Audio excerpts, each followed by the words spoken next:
நான் தேர்தலுக்கு முன்னே சொல்லியிருக்கேன்,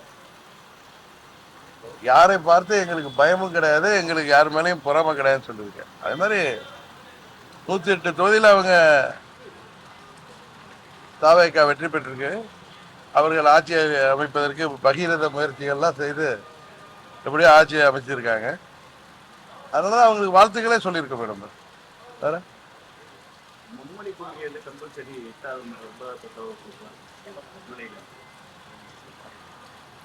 இல்ல, ஹிந்தி திணிப்பை தான் நம்ம தமிழ்நாட்டில் எதிர்த்துட்டு இருந்தோம். கரெக்டா? மூன்றாவதா ஒரு மொழியா இந்தியாவில் இந்த காலகட்டத்தில் 67 நம்ம எதிர்த்திருக்கோம். 50 வருடங்கள் கழித்து 60 வருடம் கழித்து இன்றைக்கு உலகமே ஒண்ணுங்கிற அளவுக்கு வந்து, முன்னெல்லாம் வெளிநாடு போறதே கஷ்டமான வேலையா இருந்துச்சு படிக்கிறதுக்கெல்லாம். இப்ப வந்து எளிதாக இப்ப சென்னையில போய் படிக்கிற மாதிரி எந்த கண்ட்ரிலையும் படிக்கிற அளவுக்கு வளர்ச்சி அடைஞ்சிருக்கோம். மூன்றாவதாக ஒரு மொழியை படிப்பது தவறில்லை என்பதுதான் நான் பலமுறை சொல்லியிருக்கேன். அது அவங்க விருப்பப்பட்ட மொழியை படிப்பது தவறில்லை. மூன்றாவது மொழிக்கு தேர்தல் இது எக்ஸாம் இல்லைன்னு சொல்லியிருக்காங்க. படிக்கிறதுனால ஒன்றும் தப்பு கிடையாதுன்னு தான் என்னுடைய கருத்து. நடந்து முடிந்த சட்டமன்ற தேர்தல் உங்களுக்கு கற்றுக் கொடுத்த பாடம் என்ன? சில நேரங்கள் மக்கள் வந்து மாற்றம் வேண்டும் என்கிற பேர்ல இதுவரை நம்ம விசித்திரமாக வேட்பாளரே யாரு என்று தெரியாமல், இன்னைக்கெல்லாம் இப்ப பொதுவெளியில பாக்குற வேட்பாளரின் தகுதிகள்லாம் பார்க்கிறோம். அதெல்லாம் தெரியாமல் வாக்களித்து ஒரு நல்ல வேலை அறுதி பெரும்பான்மை கொடுக்காம ஒரு பிடிய மக்கள் 126 தொகுதியில எதிர்கட்சிகளுக்கு கொடுத்து ஜனநாயகத்தை காப்பாத்திருக்காங்கன்னு தான் நான் நினைக்கிறேன். அத திரு விஜய் அவர்கள் தான் சொல்லணும். இந்த ஒரு வார ஆட்சி எப்படி இருக்குன்னு நினைக்கிறேன்? 3 மாதம் ஆகட்டுமே, பார்ப்போம். அதிமுகவுடைய எதிர்காலம் என்னவாக? உறுதியாக வர்ற தேர்தலில் 26ல் அம்மாவுடைய ஆட்சியை அமைப்பதற்காக அம்மாவின் தொண்டர்கள் நாங்கள் உறுதியாக அந்த முயற்சியிலிருந்து பின்வாங்க மாட்டோம். அம்மா அவர்கள் சொன்னது போல இன்னும் எத்தனை நூற்றாண்டுகள் ஆனாலும் புரட்சி தலைவர் ஆரம்பித்த அந்த இயக்கத்தை யாராலும் அழிக்க முடியாது. இடையில இந்த மாதிரி 96ல் நீங்க பார்த்துருப்பீங்க, இது போன்ற சலசலப்புகள் ஏற்பட்டது. போட்டி அதிமுக உருவானுச்சு. புரட்சி தலைவர் காலத்திலேயே நமது கழகம் உருவானுச்சு. 79 பாராளுமன்ற தேர்தலில் முதலமைச்சராக இருந்த புரட்சி தலைவர் 2 தொகுதிகள் தான் வெற்றி பெற்றார், சிவகாசியிலையும் கோபிச்செட்டிப்பாளையம். அப்பயே மத்திய அமைச்சர்களாக இருந்த பாலா பொலனூர், சத்தியவாணி முத்து போன்றவர்கள் எல்லாம் கட்சியை விட்டு தாவினார்கள். இது போன்ற திஷ்டிகள் இடையில வந்து அதிமுக நடப்பது உண்டு. ஆனா உறுதியாக அதிமுக இந்த சோதனைகள் எல்லாம் கடந்து வர்ற தேர்தலில் பாராளுமன்ற தேர்தலே சாதனை படைக்கும் என்பதுதான் ஒரு அம்மாவின் தொண்டனாக எனது கருத்து. திமுக அதிமுக வந்து அமைச்சரவை எல்லா அமைச்சர்களும் போடுவாங்க, 9 பேர் மட்டும் போட்டிருக்காங்க. அது என்ன நினைக்கிறீங்களா?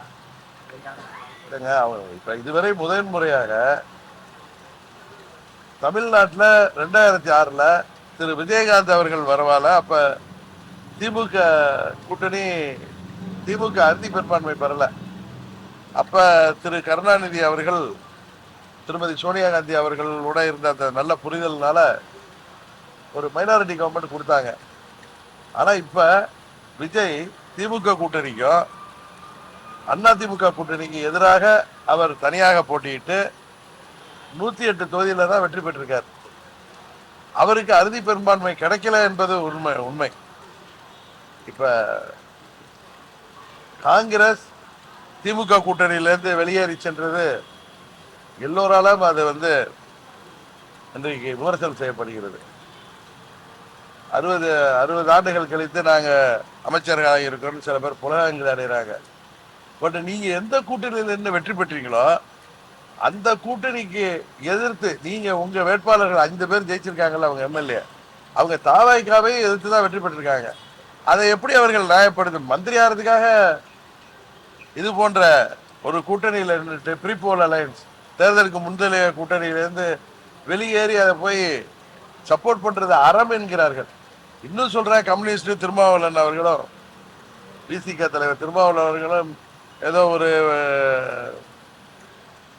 மதச்சார்பற்ற ஆட்சி வரப்போகுது, அதை நாங்கள் வெளியிலிருந்து ஆதரிக்கிறோம் இஷ்யூ பேஸ்ட்லன்னு சொல்லி இப்ப நீ காப்பாத்திட்டு நாங்கள் திமுக கூட்டணியில் தான் இருக்கோங்கிறாங்க.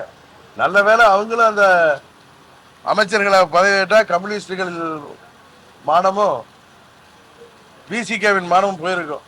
இருந்தாலும் உப்புறம் விழுந்தாலும் மண் ஓட்டலைங்கிற மாதிரி அவங்க இந்த ஆட்சியை எதற்காக ஆதரித்தார்கள் அப்படின்னு தெரியல. இந்த ஆட்சி ஊசலாடி கொண்டிருக்கு. அதனாலதான் திரு விஜய் அவர்கள் அம்மா மக்கள் முன்னேற்ற கழகத்தின் ஒரே சட்டமன்ற உறுப்பினர் வெற்றி பெற்றவரை, அங்க தாவேகா வேட்பாளரை எதிர்த்து வெற்றி பெற்றவரை, நாங்கள் தூய ஆட்சி தருவோம், நாங்க தூய சக்தி, நாங்கள் ஏதோ அவதார புருஷர்கள் போல பேசியவர்கள் ஆட்சி அமைப்பதற்கு முன்பே எங்க கட்சி சட்டமன்ற உறுப்பினரை கோச்சிங்பாங்க, அபகரிக்கிறாங்க. கேட்டா அவரா அங்க இருக்கிற அந்த அவங்களுடைய ஃபாலோயர்ஸ் எல்லாம் செல்லமா சொல்லும் அந்த தற்கூரிகள், உங்க எம்எல்ஏ தான் எங்கள்கிட்ட வந்தாங்கிறாரு. நீங்களா என்கிட்ட வருவீங்களா? இப்ப நீங்க ஊடகத்துல சேர்ந்தவனா என்கிட்ட தகவலுக்காக தான் வர்றீங்க, கேள்வி கேட்கணும், அவர் என்ன சொல்றாரு, முடிஞ்சா அவரை மடக்கி பார்ப்போமே அப்படின்னு தான் வருவீங்க. அது ஏற்க எங்க எம்எல்ஏ இருந்தவர் அங்க வெற்றி பெற்றது அமமுக அதிமுக கூட்டணி எல்லா நிர்வாகிகள் உழைப்பால மக்கள் ஓட்டு போட்டது குக்கருக்கு. அவரை நீங்க அவரே உங்க வார்த்தைக்கு வச்சுக்கோ, அவரே உங்களை தேடி வர்றாருன்னு வச்சுங்க, அவரை நீங்க சேர்த்துக் கொள்வது இப்போ ஒரு எம்எல்ஏனால உங்களுக்கு அது குதிரை பேர வரலன்னு நீங்க நம்புறீங்க. உறுதியா அவர் அமைச்சராக்கினா நிச்சயம் வரும்.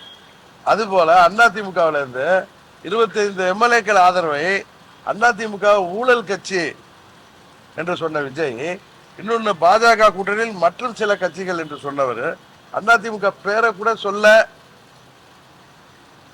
ரொம்ப இலக்கணமாக பேசியவர்கள் இன்றைக்கு நமது நண்பர்கள். அவர்கள் எத்தனையோ மன வருத்தம் இருக்கலாம், ஆனா அவர்கள் விஜயை ஆதரிப்பது அறம் என்று சொல்வது எப்படி நியாயமாக இருக்க முடியும்?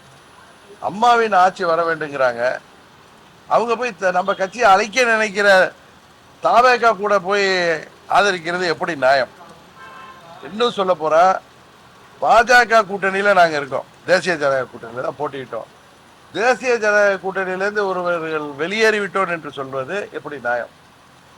நாங்கள் அதிமுக கூட்டு தலைமையிலான தேசிய ஜனநாயக கூட்டணியில் இருக்கோம். ஏன்னா நீங்க கேட்கறது படி சொல்லிடுறேன், நாங்கள் அந்த கூட்டணியில் தொடர்கிறோம். எல்லாரும் சொல்றாங்க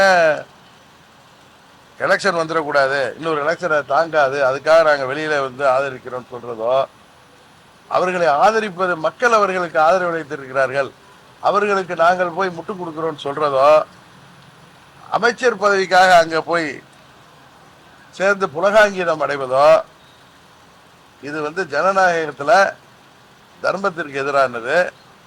சட்டப்படி வேணா காங்கிரஸ்ல 5 எம்எல்ஏக்கள் போனது வேணா சட்டப்படி சரியா இருக்கலாம், மக்கள் இதெல்லாம் பார்த்து கொள்ளிட்டு இருக்காங்க. அந்த 5 தொகுதியில அவங்க அப்பனா தமாகாவுக்கே ஓட்டு போட்டுருக்காங்களே, தாவேகாவுக்கு ஓட்டு போட்டுருக்கலாமே, மன்னார்குடியில தாவேகாவுக்கே ஓட்டு போட்டுருக்கலாமே, தாவேகா 3வது இடம் தான் வந்துச்சு. எங்களது எம்எல்ஏவோட பேரம் பேசி ஏதோ ஒரு உங்களுக்கு செஞ்சு தரேன்னு சொல்லி தானே கூட்டிருக்கீங்க, அது குதிரை பேரம் தானே. நீங்கள் ஒன்றைய அவங்களுக்கு அமைச்சர்கள் கொடுத்தீங்கன்னா உறுதியாக சிபிஐ என்கொயரி வருவோம். உறுதியாக இந்த ஆட்சி கஷ்டகாலம் தான்.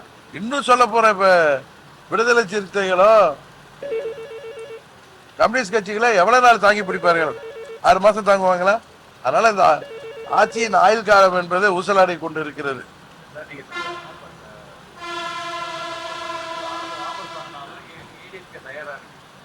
யாரு தயாரா இருக்கா? யாரு? அவங்க போய் எப்படி ஆதரிக்க முடியும்? டிஸ்குவாலிபிகேஷன் வரும் சார். அவங்க கட்சி தலைமை, நான் சொல்றது என்ன, எல்லாம் அங்க இருக்கிற 24 பேரோ 25 பேரோ என் நண்பர்கள் தான். ஒன்னும் அவங்களுக்கு நான் எதிரான கருத்தை சொல்லல. அதாவது அவர்களை நான் புரிஞ்சுக்கணும்னு சொல்றேன் இந்த நேரத்தில். ஏன்னா உங்களை பத்திரிகையாளர்கள் மூலம் அவர்களுக்கு எல்லாருக்கும் சட்டம் தெரியும், எல்லாம் அரசியல் உள்ளவர்கள். அவசரப்பட்டோ கோபப்பட்டோ அவர்கள் செய்கின்ற முடிவு அவர்களுக்கு விபரீதமாகும். அம்மாவின் ஆட்சி கொண்டு வருவோம்னு சொல்லிட்டு அவர்கள் இவ்வாறு செய்வது உறுதியாக அவர்களையும் பாதித்து அம்மாவின் தொண்டர்களையும் பாதிக்கும். அதனால அவர்கள் ஒரு உண்மையை புரிஞ்சுக்கணும். ஒரு பொலிட்டிக்கல் பார்ட்டியோடைய தலைமை தான் அங்க சட்டமன்ற குழு நிர்வாகிகளை நியமிக்க முடியும்.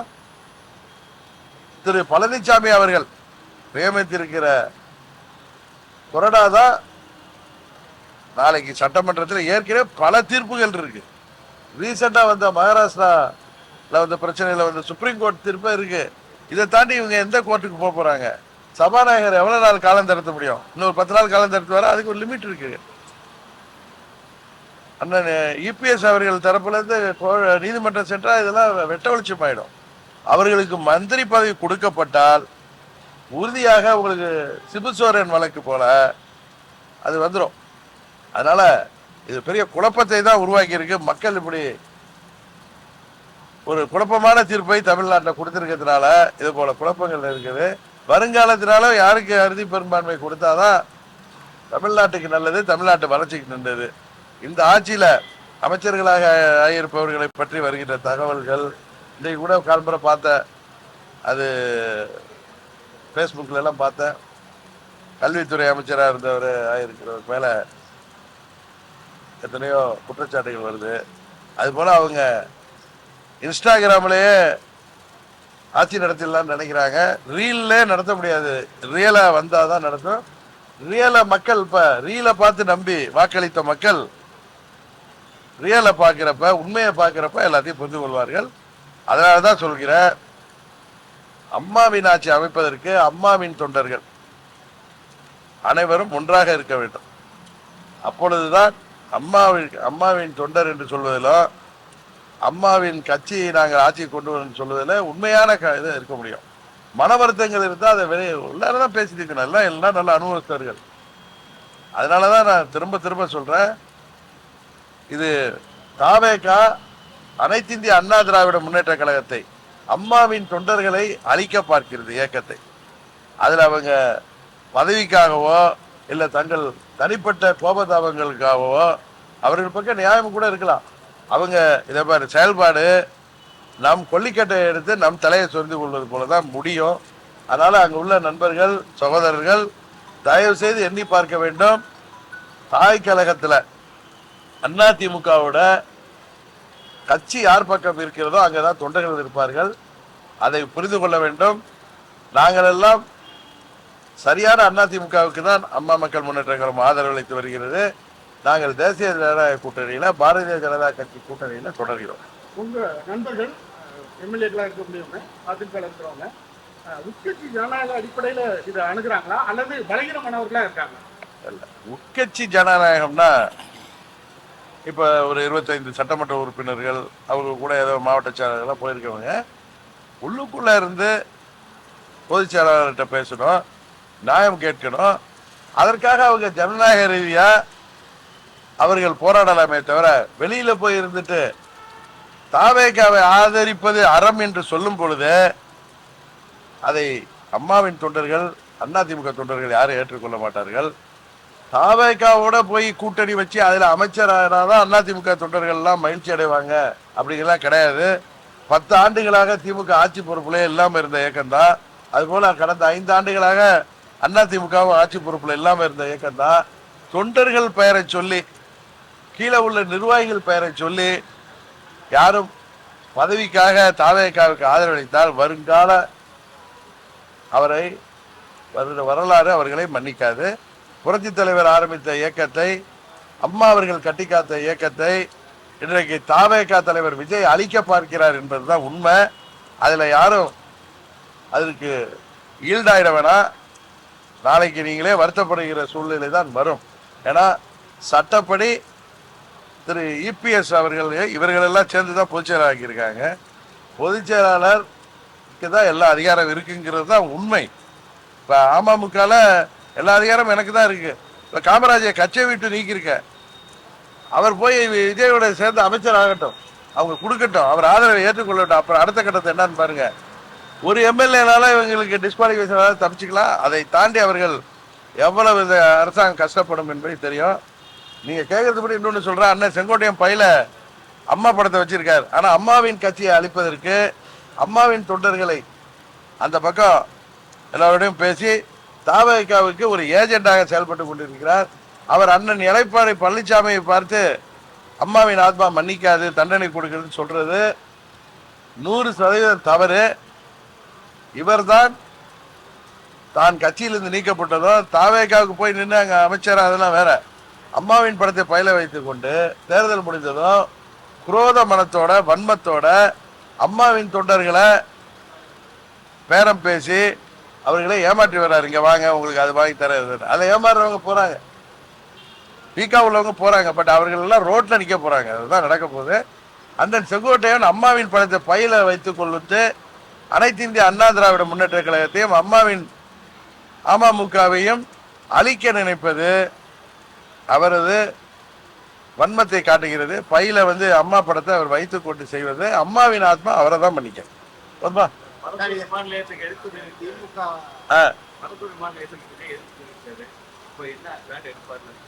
இப்ப தூய சக்தி தூய்மையான ஆட்சி தருவேன்னு சொல்லிட்டு ஆட்சி வர்றதுக்கு அவர் சராசரி அரசியல் என்னெல்லாம் மற்ற அரசியல்வாதிகளை அரசியல் கட்சிகளை விஜயோ அவரை சேர்ந்தவர்களும் குறை சொன்னார்களா, இப்ப அந்த தப்பெல்லாம் சுயன ஆரம்பிச்சிட்டாங்க.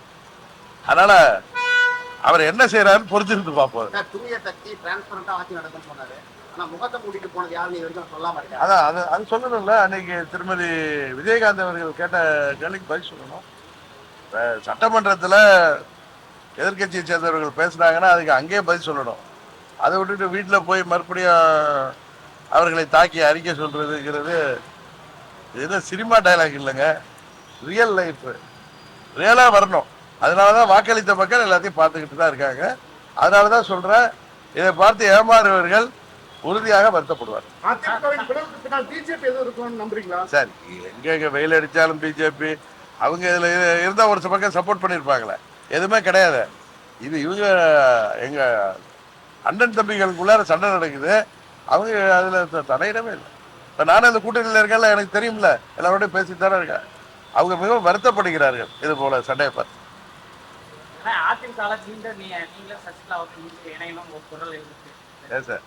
அவங்களே அண்ணன் பழனிசாமிக்கு எதிராக அண்ணன் அதிமுக பொதுச்செயலாளருக்கு எதிராக வெளியில போயிட்டு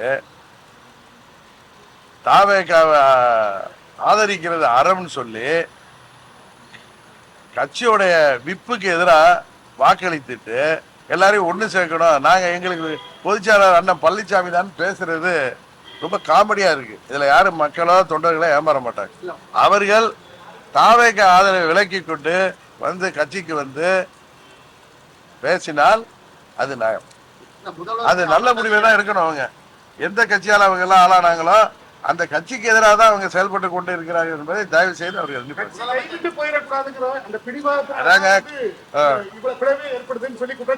கட்சி கைவிட்டு போயிடக்கூடாது சொல்ற அந்த போர்வையில தாவேகாவை ஆதரிப்பது கட்சியை அழிப்பதற்கு சமம்.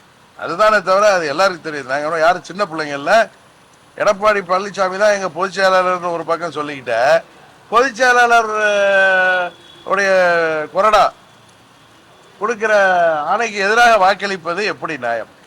அவர் தான் எங்க பொதுச் செயலாளர், கட்சி வீணா போயிடக்கூடாது, அம்மாவுடைய ஆட்சி வரணும் அப்படின்னு சொல்லிட்டு நம்மை அழிக்க நினைக்கிற தாவேகா கூட போய் நீங்க அமைச்சர் ஆவதற்கோ இல்ல ஆதரவு கொடுக்க என்ன அறம்? நம்மளை எதிர்த்து நின்று ஜெயிச்ச கட்சிக்கு நம்ம ஆதரவு கொடுக்கறதுல என்ன அறம் இருக்குன்னு எனக்கு தெரியல. அது ரொம்ப தர்மமும் இல்லை, நியாயமும் இல்லை. உறுதியாக அதிமுகங்கிறது இந்த தனிப்பட்ட நபர்களால் உள்ள அதையெல்லாம் தாண்டி வெற்றி பெற இயக்கம். அதுக்கு டிடிவி தினகரன் உறுதுணையாக இருப்பான். நீங்க அதுக்கு முன்னாடி அவங்க ஆதரவு கொடுத்துட்டாங்கல்ல, இவருக்கு தேவை இருக்குல்ல, ஆட்சி அமைக்கணுங்கிற வெறி இருக்குல்ல, அதனால ஒரு எம்எல்ஏ எல்லாம் தூக்குறாங்க. கரெக்டா? நியாயஸ்தர்கள் அந்த இவங்க சொல்லி அவர் எங்களுக்கு ஆதரவு கொடுத்தாருங்கிறாங்க. நீங்க அதே மாதிரி தவறான ஒரு முயற்சியை நீங்க ஏத்துக்கிறீங்களா? நீங்க தான் நாங்கெல்லாம் ஊழல் சக்தின்னீங்களே, எப்படி எங்க எம்எல்ஏ ஏத்துக்கிறீங்க? அவரே வந்திருந்தா கூட ஒரு வாரத்துக்கு, ஏன்னா காமராஜ் பல பொய்களை சொல்லியிருக்காருன்னு தெரியுது, அந்த வீடியோ உண்மைதான் இன்னைக்கு தெரியுது. ஏன்னா அவர் அன்னைக்கு இன்னொன்று நேரத்தில் சொல்ற, காமராஜ் சொல்கிற பொய்யெல்லாம் அவருக்கு எதிராக தான் திரும்பும். ஏன்னா அங்க இதுல பாண்டிச்சேரியில இவர் போய் அங்கே எல்லா எம்எல்ஏக்களோட அவரே தங்குறேன்னு சொல்லி என்கிட்ட கேட்டதால போய் தங்க வச்சு நான் அடுத்த நாள் அங்கே அனுப்பி அதெல்லாம் என்றைக்கு எடப்பாடி பழனிசாமி என்னோட திமுக கூட்டணியில நாம் ஆட்சி அமைப்போங்கிற வார்த்தையெல்லாம் சொல்லவே இல்லை. இவரா போய் சொல்றாரு. திரு காமராஜ், எஸ் காமராஜ், இவர் அங்க போய் இருந்துட்டு நான் இவரிடம் ஒரு கையெழுத்து வாங்கி வைக்கிறேன். ஏன்னா தாவேக்கு ஆட்சி அமைக்காத பட்சத்துல திமுக அந்த எதிர்கட்சியாக தான் இருப்போம், நாங்கள் கோரிக்கை வைக்க போறேன்னு சொன்னதை எங்களுக்கு வாய்ப்பு வரலாங்கிறதுனால நான் ஒரு கடிதம் வாங்குறேன். 5 மணிக்கு அந்த கடிதத்துல கையெழுத்து போட்டு அதுக்கப்புறம் நான் தெரிய வந்தது, இப்பதான் தெரியுது அது உண்மை. 5:30 மணிக்கு கம்யூனிஸ்டுகள் தாவேக்காவுக்கு ஆதரவு கொடுத்தது. இவர் கிளம்பி போய் இவரோட தொடர்புல இருந்தவங்க நான் சொல்றேன், எல்லாமே ரெக்கார்டு இருக்கு, எல்லாத்துக்குமே எவிடன்ஸோட நீதிமன்றத்தில் கொடுப்பேன். இவரோட பேசியவர்கள் யார் கார்ல உட்கார்ந்து எந்த பத்திரிகையாளர் அந்த வீடியோ எடுத்ததுல எனக்கு தெரியும்.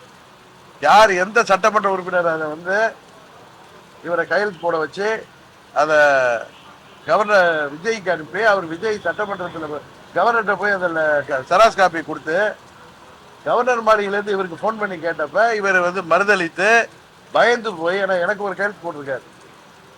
அவங்க சாதாரணமாக நீங்கள் தான் எஸ் காமராஜா நீங்கள் அந்த மாதிரி கடிதம் கொடுத்தீங்களான்னு கேட்டப்ப பயந்துட்டு தான் உடையாந்துருக்காரு. நான் கூட நினைச்சேன் இவருக்கு நான் கையில் என்கிட்ட சொன்னது, நான் அவரை அங்கே தான் பார்த்தேன். அவரை நான் ஒன்றும் தூக்கிட்டுலாம் வரல. நான் கவர்னர்கிட்ட போய் இந்த விவரத்தை சொல்லிட்டு நான் வீட்டுக்கு போயிட்டேன். திரும்பவும் இவர்கள் கூட வந்தவர்கள் என்கிட்ட பேசி தான் நான் வந்தேன். அவர் என்ன சொன்னார் என்றா, நான் பயந்துட்டு நான் அது மாதிரிலாம் அந்த வீடியோவும் போய் அது ஏஐயா இருக்கும் அப்படின்னு என்கிட்ட சொன்னார் ஆஃபீஸில். நான் அவரை கூப்பிடல. நான் திருப்பி கவர்னர் மாளிகையில் இருந்தது போனேன். அப்போ நான் அது மாதிரி கடிதமெல்லாம் போடலன்னு சொல்லி இவரே இவர் வழக்கறிஞரை வச்சு அடிச்சு கையெழுத்து போட்டு கவர்னர்கிட்ட கொடுக்குறப்ப நானும் பேசிட்டேன். ஸோ இதில் தான் நடந்தது சொல்கிறேன். நான் கூட நினச்சேன் அவர் சொல்கிறது உண்மை, அவரை அது ஃபோர்ஜரி லெட்டர்னு இவர் கொடுத்த லெட்டர் தான் கரெக்டா, அதை அவங்க பயன்படுத்தியிருக்காங்க. அவர்கிட்ட காரில் உட்காந்து கையெழுத்து வாங்குறாங்க. அப்படின்னா அதை என்ன பேரம் பேசப்பட்டு அதான் நான் முதல்ல கவர்னர்கிட்ட போனப்ப குதிரை பேரமாக இருக்கும் இல்லை அது ஃபோர்ஜரியா இருக்குன்னு சொன்னேன். எங்கள் எம்எல்ஏவோட தொடர்பு கொள்ள உள்ளிட்ட திடீர்னு நிற்கிறார். அடுத்த நாள்லாம் இருந்துட்டு சட்டமன்றத்தில் போய் நிலை மாற்றுறாரு. ஸோ அது திரு காமராஜ் செய்தது சட்டப்படி தவறு.